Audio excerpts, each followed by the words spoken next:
RishikeshWritings, and today our guest is Siddharth Krishna ji. And Siddharth Krishna ji is living Upnishad master, living in Rishikesh, and sharing the yoga wisdom to the world from Rishikesh. नमस्ते सिद्धार्थ जी, आपका बहुत बहुत स्वागत है हमारे इस छोटे से प्रोग्राम में। सिद्धार्थ जी, ये जो योगा में आने की जर्नी है, इसके बारे में आप कुछ प्रकाश डालिए, और आज जिस तरीके से हम योग को देखते हैं और उसको किस तरीके से एक युवा, एक नया सीकर किस तरीके से अपनी लाइफ में अप्लाई कर सकता है या ग्रहण कर सकता है। ये तो बहुत ही बड़ा प्रश्न है,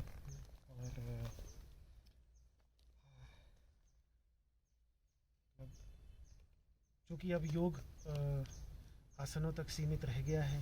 सामान्य रूप से लोग यही समझते हैं कि योग अर्थात आसन, और ऋषिकेश में भी योग के नाम पर जितने भी सिखाया जाता है ज़्यादातर आसन, या कहीं कहीं है तो फिर थोड़ा सा प्राणायाम, इतना तक ही ज़्यादातर जहाँ तक मैं देखता हूँ कि रह गया है। तो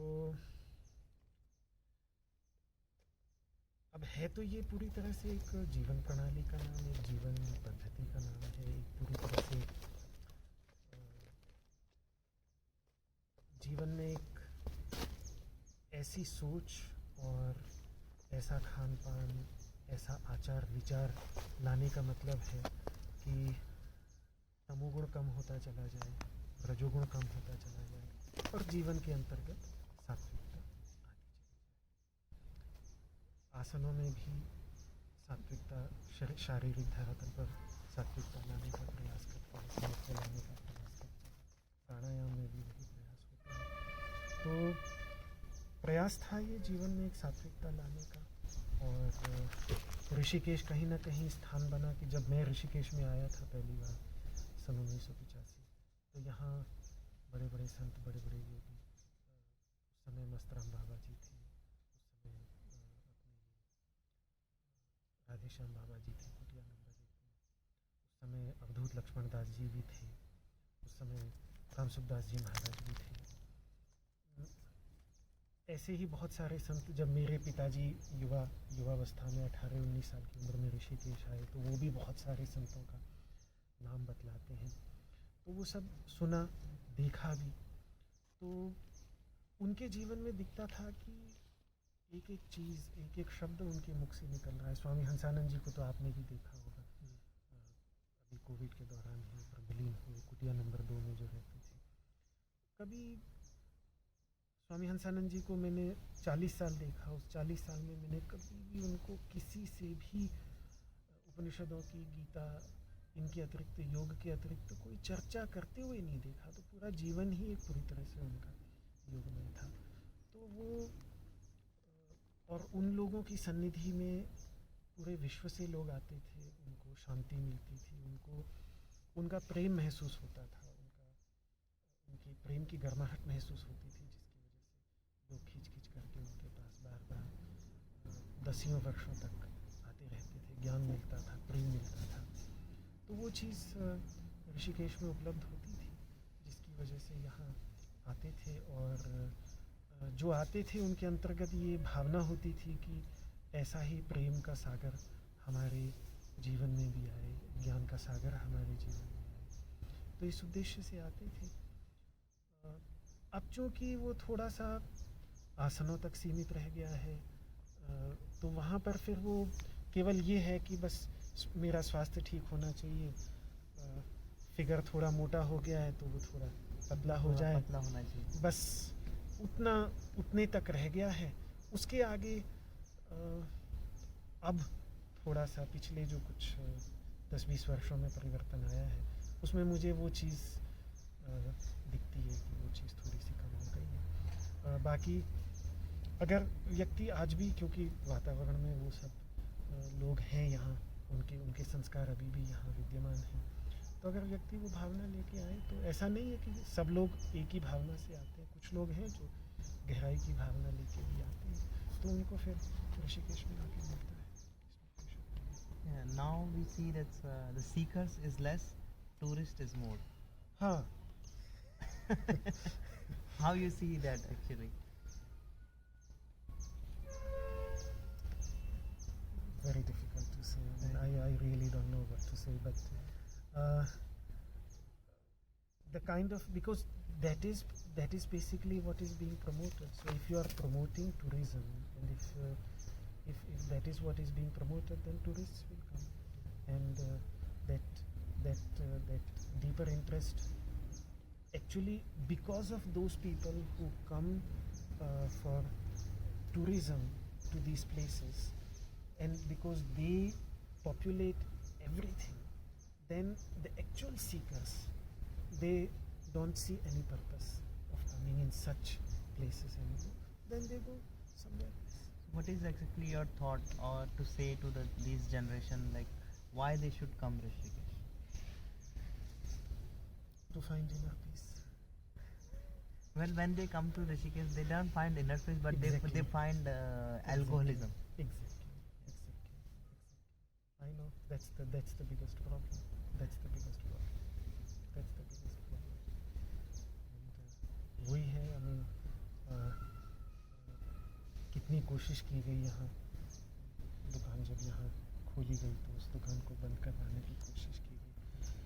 बहुत लोगों ने कोशिश की, लेकिन जब तक आप कोई उसमें कड़ा विरोध नहीं प्रदर्शित करेंगे, वो नहीं करेंगे, तब तक As you're teaching a Upnishad, as you're teaching a Vedic education to a new generation, when if somebody would like to start learn about self or learn about the journey of the Indian mythology, or we can say Indian history, so how the seeker should start at the journey? What is the key point they should be particular in the state of mind, so they can start learning and understanding and grasping that wisdom? I think great masters like the teachings of Kabir Das ji is there.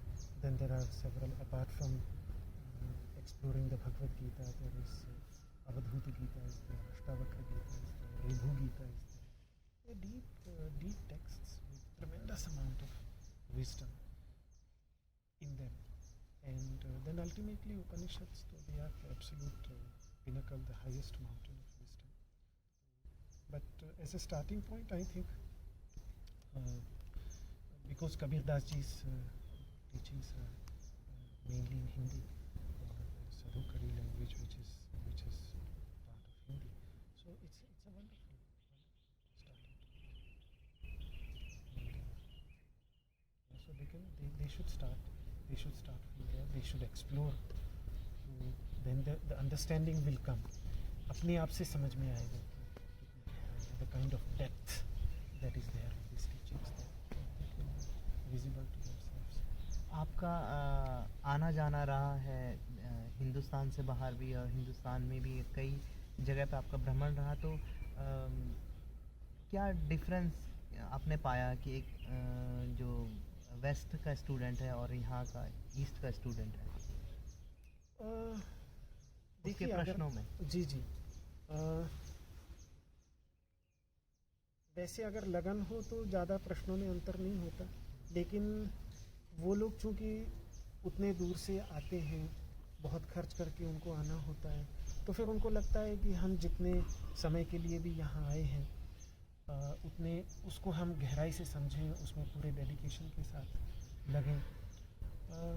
ये कई बार उनके अंतर्गत dedication अच्छी खासी दिखती है. और आसनों तक में भी ये चीज़ मैं देखता हूँ कि आसनों में भी कठिन मेहनत करने की बात आती है, तो वो लोग चूँकि इतनी मेहनत करके इतनी दूर से आए हैं, तो उनको लगता है कि चलो 1 महीने 2 महीने हम यहाँ पर हैं तो पूरे डेडिकेशन के साथ मेहनत करें.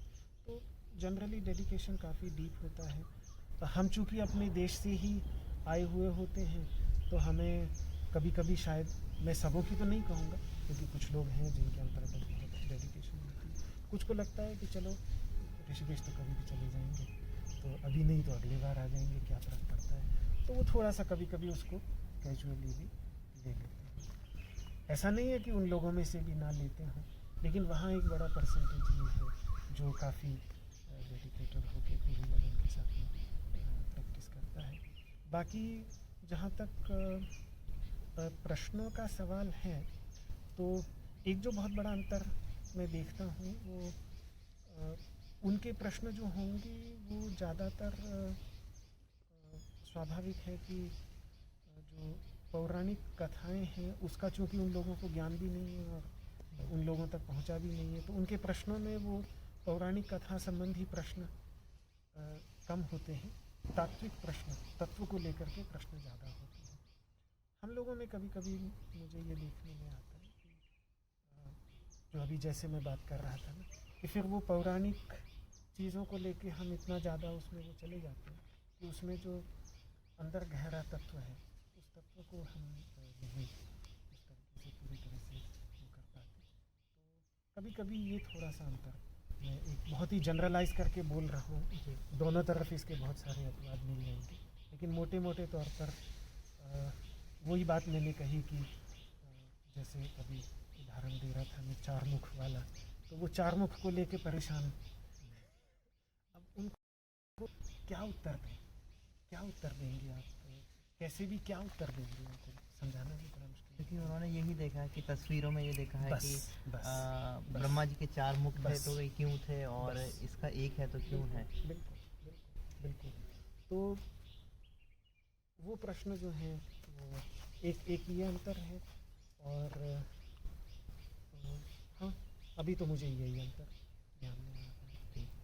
आप इतने समय से ऋषिकेश रह रहे हैं और डेली आपका गंगा दर्शन के लिए जाना होता है और गंगा में आप स्नान भी करते हैं, तो जब यहाँ पे हाइड्रो इलेक्ट्रिसिटी डैम नहीं थे ऋषिकेश से ऊपर, तो तब स्नान करके साधना करने का महत्व, और अब जब मानव ने डैम बना दिए हैं कई जगह जगह पे, जो गंगा का पानी है उसको रुक रुक के आता है, तो क्या वो जब उसमें इंसान जाता है तो जब टच करता है तो क्या डिफरेंस लगता है?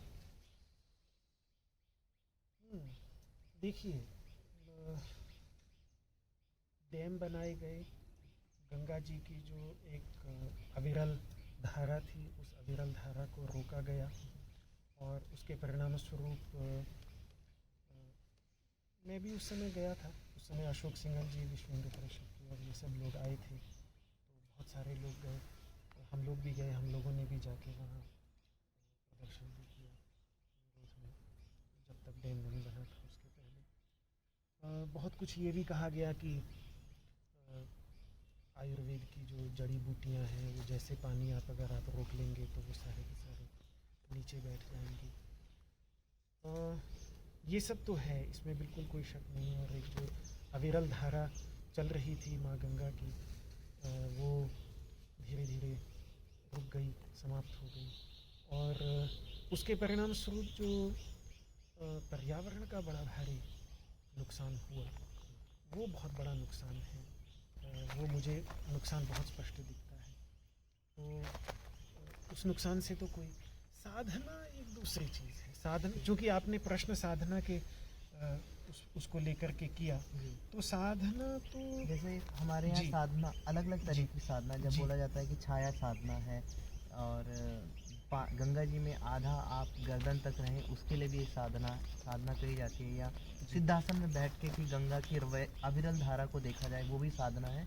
तो मेरा प्रश्न ये था कि पहले जब ये सब चीज़ नहीं थी, तो जब साधक जाता था गंगा माँ के पास साधना करने के लिए, तो उस साधना का फल और मतलब एक रिएक्शन, बेसिकली एक प्रतिक्रिया होती है किसी भी चीज़ की, जैसे घर्षण होता है तो अग्नि उत्पन्न होती है, इसकी प्रतिक्रिया है। तो उस समय में साधना करने में और अब इस समय में साधना करने में क्या हमारे ह्यूमन बॉडी में कुछ इफ़ेक्ट आता है, कोई डिफरेंस नज़र आता है? मेरे लिए कहना बड़ा मुश्किल है। मैंने अपने पिताजी को बरसात के सर्दी के मौसम में रात के 2-2 बजे 2-2 घंटे खड़े देखा है, और उनका वो तपोमय जीवन मैंने अपनी आँखों से देखा है। मुझे लगता है कि वो जो सारी की सारी शक्ति वहाँ उस साधना के परिणाम स्वरूप आती है, वो अपने अंदर से आती है, और वो व्यक्ति कहीं भी करेगा, क्योंकि वो तो वो सारी की सारी साधना उसको अपने अंतर्गत भेजने के लिए है। तो वो तो व्यक्ति कहीं भी करेगा, तो मुझे नहीं लगता कि उसमें कोई अंतर पड़ेगा। और आज के समय में किसी को और कोई अनुभव हुआ हो तो मुझे पता नहीं, लेकिन आज भी गंगा जी में जो अद्भुत शक्ति जो हिमालय से प्रवाहित होकर चली आ रही है, खासतौर से हिमालय से जो ये ठंडक लेके आ रही है गंगा जी, और उसके परिणाम स्वरूप जो एक तपोमय जीवन व्यक्ति गंगा के तट पर रह करके जीना चाहे तो वो जी सकता है, उसमें कोई समस्या नहीं है। मुझे नहीं लगता कि साधना में कोई समस्या आनी चाहिए, लेकिन जो पर्यावरण का नुकसान हुआ है और जो हिमालय का बड़ा भारी नुकसान हुआ, जो हिमालय को इतना तोड़ा गया, सिर्फ मैं कहूँगा सिर्फ बांध बनाने में नहीं, सड़कों के चौड़ीकरण में और इतनी सारी चीज़ों में, उसके परिणाम भी हमने उत्तराखंड सुनामी के रूप में सब देखे। तो वो विनाशकारी विकास के विनाशकारी परिणाम देख चुके हैं हम, और आगे भी देखते रहेंगे, ये इसमें तो मुझे कोई शक नहीं। लेकिन साधना की जहाँ तक बात है कि साधना तो लोग गंगा जी के तट पर भी बैठ के करते हैं, गंगा जी से बहुत दूर भी रह कर के करते हैं। साधना तो व्यक्ति करे तो कहीं भी कर सकता है, उसमें तो मुझे नहीं लगता कि साधना में कोई समस्या आनी चाहिए। So as per your teaching of Upanishad, so which is your favorite story from the Upanishad, and why the people or a yogic student should learn and read this? Ji ji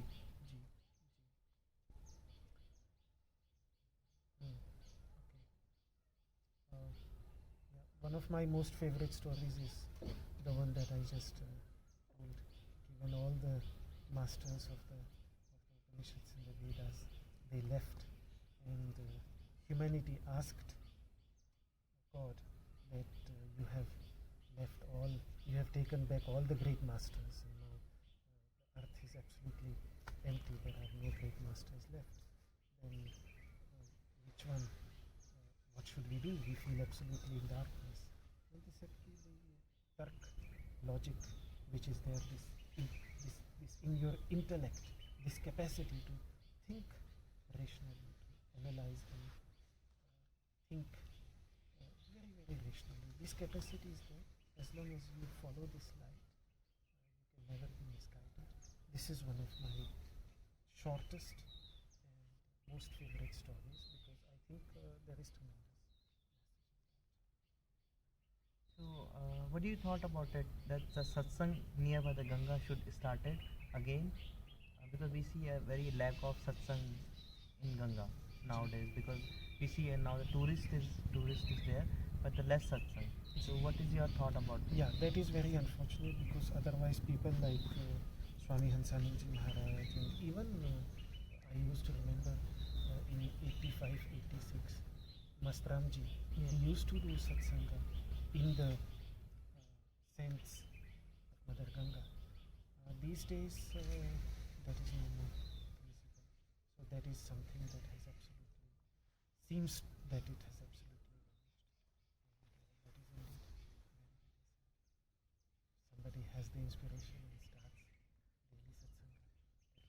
Extremely, extremely beautiful, because the importance of Ma Ganga is because of the Jnana Ganga that flows in the hearts of such great saints and sages. वो जब तक वो ज्ञान की गंगा इस गंगा के तट पर प्रवाहित नहीं करेंगे, तब तक लोग तो सिर्फ इसी में नहा के चले जाएंगे, फिर उद्धार कैसे होगा? उद्धार तो तब होता है ना जब आप गंगा जी में आइए, स्नान करिए, और फिर गंगा के तट पर जो ज्ञान की गंगा प्रवाहित हो रही है, एक डुबकी वहाँ भी लगाइए, उद्धार तब।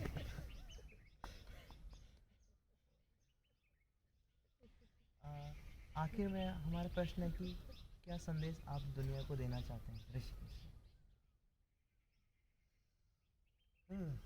एंड आप कितना सौभाग्यशाली मानते हैं अपने माता पिता को, जिन्होंने आपको हिंदुस्तान में जन्म दिया?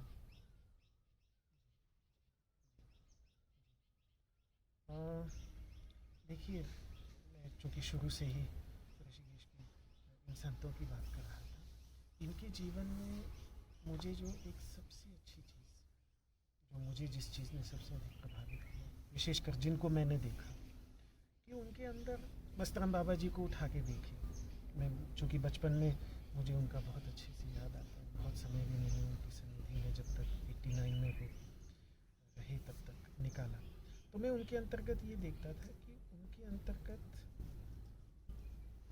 मानव मात्र ही नहीं बल्कि प्राणी मात्र के प्रति सेवा की भावना थी। प्राणी मात्र से उनको प्रेम था। उनको इससे मतलब नहीं था कि ये व्यक्ति हिंदू है, मुस्लिम है, ईसाई है, भारतीय है, विदेशी है, या ये गाय है कि कौवा है कि बिल्ली है कि मछली है। उनके पास कुछ नहीं था। स्वयं गुफा में रहते थे। ऊपर गुफा में पानी भर जाता था तो ऊपर स्वर्गाश्रम की कुटिया थी, वहाँ चले जाते थे। बरसात के 1-2 महीने के लिए 2-3 महीने वहाँ चले जाते थे। कुछ नहीं था, लेकिन सबको भोजन, सैकड़ों व्यक्ति आते थे, जो भी आए उसको, उनको कोई ये मतलब नहीं था कि इसकी व्यक्ति की आइडेंटिटी क्या है। आया है, भोजन के समय पे आया है, भूखा है, इसको भोजन देना है। अपनी सन्निधि में कुछ उसको ज्ञान भी दे दिया, कुछ प्रेम की बातें भी कर ली। गाय आ रही है तो उसके लिए चारा भी है, उसके चाटने के लिए नमक की सिल्ली भी रखी हुई है। सब उन्हीं का आज तक चला रहे हैं शायद ये लोग। अब तो मैं जाता नहीं हूँ, नहीं तो अभी कम हो गया है, काफ़ी कम हो गया, लेकिन उन्होंने वो चलाया। भोजन है, रोटियाँ मछलियों को भी दी जा रही हैं, कौवे भी आ रहे हैं, उनको भी दी जा रही हैं। यहाँ तक उनको होता था कि अगर कहीं जहाँ उनको ये पता था, मैंने चूँकि अपनी आंखों से देखा, उनको पता था आश्रम में चींटियों के बिल कहाँ कहाँ हैं, तो फिर वो थोड़ी थोड़ी मिठाई, बालूशाही या कुछ भी बनती थी तो वो चींटियों के बिलों पे भी वहाँ पर भी रखवा देते थे। तो ये जो एक प्राणी मात्र के प्रति प्रेम और सेवा की भावना, यहाँ के अवधूत लक्ष्मण दास जी को भी शायद आपने देखा होगा, तो उनको भी आपने देखा कि किस तरीके से ऋषिकेश से लेकर गंगोत्री तक कितनी सेवा उन्होंने संत समाज की थी। कोई उनको किस मतलब नहीं था कौन है क्या है, बस जिसको ज़रूरत है क्या वो कहते थे मेरे पास आओ, मैं करूँगा। तो इस तरीके के जो संत यहाँ रहे, उनकी अगर हम छोटी सी भी आत्मा को अपने अंतर्गत ले लें तो मुझे लगता है फिर ऋषिकेश में आना और ऋषिकेश में रहना हम लोगों का सार्थक हो जाता है। और अगर इस चीज़ को हम नहीं समझ पाते हैं तो फिर वही है कि गंगा जी के तट पर रहने वाला गंगा जी की वैल्यू इतना नहीं समझ पाता, रेगिस्तान में रहने वाले समझते हैं कितनी वैल्यू है, तो फिर हमारी स्थिति या तो फिर वैसी। लेकिन ये मुझे लगता है यहाँ की एक बहुत बड़ी देन है, ये प्रेम। और ये इसीलिए आपने देखा कि नानी माई जैसे लोग अपने इंग्लैंड को, यूके की थी, अभी भी हैं। हाँ जी, अभी भी है नानी माँ, जिनका गंगा प्रेम हॉस्पिटल जिनका गंगा प्रेम ट्रस्ट चलता है। सब कुछ छोड़कर 20 वर्षों तक उन्होंने मस्तराम बाबा की सेवा की, और उन 20 वर्षों के अंतर्गत उन्होंने मस्तराम बाबा जी के उस अंश को अपने जीवन के अंतर्गत इतना उतार लिया कि उसके बाद उन्होंने उत्तराखंड की जो सेवा की है, कि आज मैंने नाम लिया, आपने मुझे उनका पूरा बायोडाटा भी बतला दिया, क्योंकि वो यहाँ का बच्चा उनको जानता है, क्योंकि उन्होंने इतना काम किया। तो पर वो प्रेरणा उनको कहाँ से मिली? वो प्रेरणा मिली मस्तराम बाबा जी की सन्निधि में। वो मस्तराम बाबा जी के कुछ अंश को उन्होंने अपने अंतर्गत संभाला, वही वो सबको दे रही हैं। तो आज तक उत्तराखंड का जो समाज है, चाहे वो कैंसर से पीड़ित लोग हों या किसी भी प्रकार के लोग हों, जो दुखी है, कहीं ना अपने जितना वो कर सकती थी उतना उन्होंने, बहुत साधना भी उन्होंने अपने जीवन में की। उत्तरकाशी में रह के यहाँ से चली गई, जब उन्होंने देखा यहाँ का वातावरण संतों के चले जाने के बाद समाप्त हो गया, तो ऊपर चली गई। बहुत संत ऊपर चले गए, यहाँ से छोड़ दिया सभी, तो वो भी ऊपर चली गई। लेकिन मुख्य बिंदु वही है कि वही बात जो मैं आपको समझाना चाह रहा था कि संतों से जो उन्होंने लिया, वो जब उन्होंने लिया तो देखिए वो खुद कितनी बड़ी संत हो गई। तो ये उन्होंने चूँकि उसका महत्व समझा, समाज को बहुत कुछ दिया, आज भी दे रही है। हालांकि शायद उनके पास खुद ही कुछ नहीं है, लेकिन एक तरफ से आ रहा है, एक तरफ से संतों का तो ये ऋषिकेश के प्राचीन संत हैं जो हमने अंत में देखे। बस वो आखिरी पीढ़ी थी, उसके बाद तो फिर बस जो वही बचे थे वो चले गए, तो बहुत बदल गया।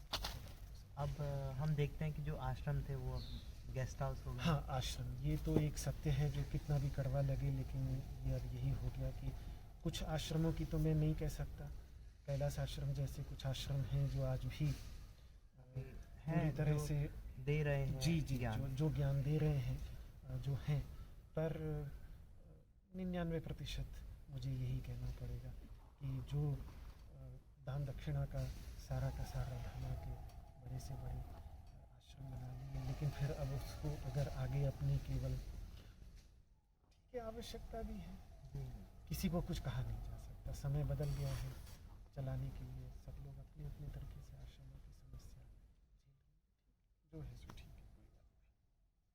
आपका बहुत बहुत धन्यवाद, आभार, आपने समय दिया। अगर किसी को उपनिषद पढ़ना है या इसका ज्ञान लेना है तो किस तरीके से आपके कोर्सेज ज्वाइन कर सकता है, उसके बारे में थोड़ा हमें बताइए ताकि दुनिया उस ज्ञान को प्राप्त कर सके। जी, हमारे केंद्र में हम एक तो नियमित ही अब श्वेता उपनिषद पर सप्ताह में 2 दिन क्लास होती है। कोविड से पहले तक थी, अभी कोविड के बाद अब बस सब शुरू करना है, तो बाकी ये तो इस तरीके से हमारे यहाँ उपनिषद या गीता या योग सूत्र में से किसी एक विषय को लेकर सप्ताह में 2 नियमित क्लासें चलती हैं। फिर साल में 3 कैंप हम लोग करते हैं। एक अक्टूबर में योग सूत्रों का कैंप होता है, एक जनवरी में गीता पर होता है और अप्रैल में उपनिषद पर होता है। तो उसमें फिर हम कुछ सेक्शंस लेके, क्योंकि सारे अब 10 उपनिषदों पे तो नहीं कर सकते, या पूरी गीता पे 7 दिन का होता है कैंप, तो वो जितना भी उसमें से कवर कर सकते हैं